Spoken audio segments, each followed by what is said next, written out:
VHE stood at the door of major crimes. No one expected him. Not like this. Charlie Hudson, once confident, calm, and collected, was back. But something about him had changed. His eyes didn't smile anymore. His posture was stiff, like he was carrying weight no one else could see. And the biggest shock? Rex didn't rush toward him. He paused. He stared, and then he growled just a little. Something wasn't right. This wasn't just a long-lost return. This was the start of a storm no one saw coming. Asterisk Season 8, Episode 1 doesn't waste time. The first scene throws us into tension immediately. The team is working a normal case, Jesse cracking jokes, Sarah analyzing evidence, Rex doing his usual sharp sniffs. Everything feels like a regular day at St. John's Major Crimes Unit. Until the elevator dings. Charlie steps out. He's not smiling. He doesn't say a word at first. He just walks in, wearing a simple coat, no badge visible, and his usual charm completely missing. There's silence. Jesse's jaw drops. Sarah freezes with a file in her hand. Even Superintendent Donovan doesn't know what to say. It's the moment we've waited for, but not like this. Charlie finally says, "I heard you needed help." But his voice is tired, and there's no warmth behind the words. His eyes scan the room like a stranger looking for danger. He's back in his world, but he's not at home. Everyone wants to ask, "Where have you been?" But no one does. The air is too heavy for questions. Even more strange, Rex doesn't move. He stays near Jesse, tail still. For a dog who always trusted Charlie more than anyone, that stillness says everything. Something has changed, and Rex feels it. When Rex finally does walk toward him, he stops halfway. Charlie crouches down and whispers, "Hey, buddy." But Rex doesn't run into his arms like he used to. He pauses, sniffs carefully, then walks away. That moment hits hard. What happened to their bond? The entire scene plays out with slow, focused camera angles. There's almost no music, just the faint hum of background noise. The silence makes the emotions louder. Even viewers feel uncomfortable. It's not just the mystery of Charlie's return, it's how wrong everything feels. The balance of the team is off.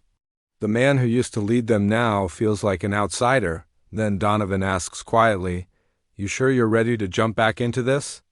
And Charlie responds with a stare and a short, "I'm here, aren't I?" No explanations, no backstory. Just tension. This first scene sets the tone for the whole episode and maybe the whole season. It's clear Charlie's return isn't a happy homecoming, it's a disruption. Something happened while he was gone. And whether it was a mission, a betrayal, or a personal loss, we don't know yet. But we do know this. Charlie Hudson came back different.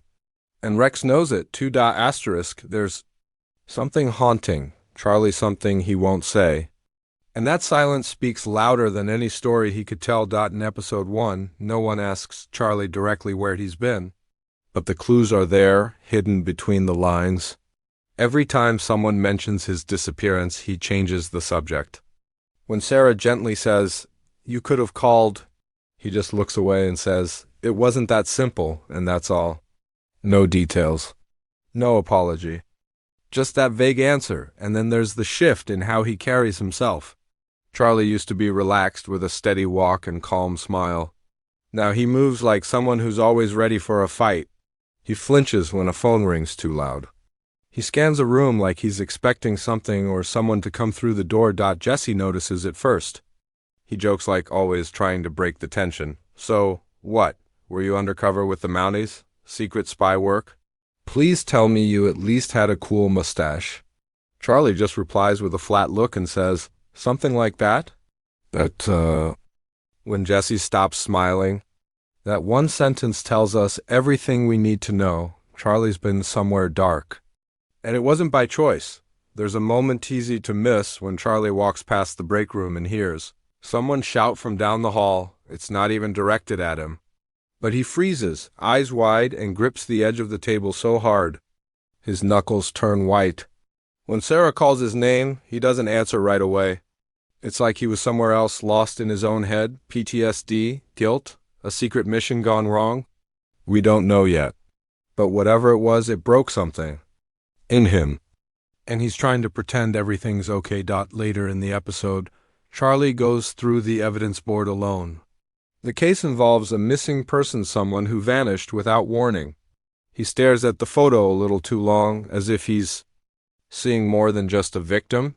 He's seeing himself, a man who disappeared and came back, but never truly returned. In a quiet scene, Charlie and Donovan sit in the office late at night. No case talk. Just silence and coffee. Donovan says softly, you don't have to pretend with us. Charlie replies, I'm not pretending, I'm surviving. That line hits hard, because it confirms what we feared. Charlie isn't back because he's ready. He's back because he had nowhere else to go. This isn't about returning to his team. It's about trying to rebuild who he used to be, and the hardest part? He's doing it alone. Sarah watches him from a distance. Jesse avoids asking questions. Even Rex keeps his space. And maybe that's what hurts the most for Charlie and for us.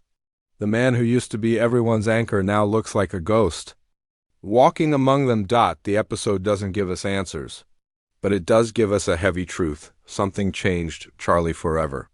And whatever it was, it's not done with him yet. They say dogs can sense fear, pain, even lies. And if that's true, then Rex knows more than anyone else on the team. From the moment Charlie walks back into Major Crimes, Rex doesn't move the way he used to. Before, he would have bolted into Charlie's arms, tail wagging, barking happily, like he'd found his best friend. But this time, Rex just stands there, eyes locked on Charlie, tail still, body tense, watching, waiting, almost like he's unsure. This isn't just a quiet reunion. It's a warning. When Charlie finally kneels down and calls Rex by name, his voice cracks slightly, like he's hoping things are still the same. Come. Here, buddy, he says softly. But Rex only walks halfway, then stops. He sniffs the air, eyes fixed on Charlie's face, and then turns away. It's one of the most powerful moments of the episode, and it's done without a single word. Rex doesn't trust him, or maybe Rex does recognize him, but senses what the others can't: the change, the danger, the darkness that clings to Charlie like smoke. Later, during a scene in the field, the team investigates an abandoned building. It's quiet, too quiet. Jesse and Sarah are scanning for evidence while Charlie leads the way, flashlight in hand. Rex trails behind him, close but cautious. Suddenly a loud bang echoes from above. Everyone flinches. Charlie spins around, his hand instinctively going toward his holster, his eyes wild. But Rex jumps in front of Jesse, not Charlie. That split-second decision says more than any line of dialogue. Rex is protecting someone else now. It gets even stranger during an interrogation scene. Charlie and Sarah are questioning a suspect. The man lies. Everyone in the room feels it, but Charlie just stares, cold and still, almost detached. Rex, standing by the door, lets out a low growl, not at the suspect, but at Charlie. Sarah notices. She turns slightly toward the dog, confused. Rex isn't behaving like himself. It's subtle, but sharp, like he's trying to say, something is wrong with the man beside you. It all builds to one short but chilling scene near the end of the episode. Charlie is alone in the office. Night has fallen. The team has gone home. He sits at his desk, lights off, just the soft glow of a screen on his tired face. That's when Rex walks in slowly. He doesn't bark. He doesn't whine. He just stands in the doorway and stares. Charlie doesn't turn around. He whispers, almost too softly to hear, "You don't trust me anymore, do you?" Rex doesn't move, and in that still moment you realize something heartbreaking. Charlie hasn't just lost time or peace. He's lost the one friend who never questioned him. Whatever happened to Charlie, whatever he's hiding, it's not just breaking him. It's breaking the bond that once defined this show, because Rex always knew who Charlie really was, and now even Rex is unsure. Sometimes a case is just a case. But not this one. In Season 8, Episode 1, the crime the team is assigned to feels almost too connected to what's happening inside Charlie. It's like the universe is trying to say something loud and clear. A man goes missing. No note, no trace, no clear reason. One morning, he just vanishes from his apartment, leaving behind a confused partner, a half-packed bag, and a locked front door. At first, it seems routine, maybe a personal crisis, maybe foul play. But as the team digs deeper, they uncover something strange. This man had secrets. He wasn't just planning a trip. He was running from something or someone. His emails were erased, his phone smashed. His coworkers mention he became distant in the last month, quiet and restless. He stopped laughing at jokes. He stopped trusting people. Sound familiar? Charlie leads the investigation, but the way he approaches it feels personal. He isn't just analyzing evidence, he's relating to it.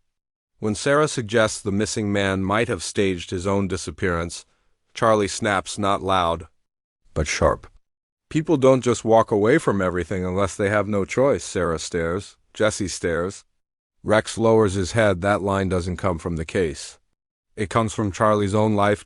As they follow the trail, the pieces fall together. The missing man was once a government contractor, involved in a classified operation gone wrong. He was silenced, warned to disappear, forced to erase who he was to stay alive. He changed his name, cut ties, lived in the shadows. In solving the case, the team rescues him barely. He's found hiding in a remote cabin, cold, tired, and scared. When Charlie speaks to him, they don't talk like detective and victim. They talk like men who've been through the same war. They told me to go quiet, the man says. Charlie nods. I know, that one moment breaks everything open. This case wasn't just about finding someone, it was about finding Charlie again. Piece by piece through someone else's pain. But here's the twist: unlike the man they saved, Charlie chose to come back. And that decision carries a price, because by the end of the case, though they've solved it, the air is still heavy. The man reunites with his family, but he's not the same, and neither is Charlie. Even Donovan sees it. He watches Charlie close the file, then says, "You see yourself in him, don't you?" Charlie doesn't answer. Instead, he walks out into the hallway where Rex is waiting. They lock eyes, not as partners, not as best friends. Just two souls carrying something neither can explain. The case is over. But the real mystery, what really happened to Charlie, is only just beginning.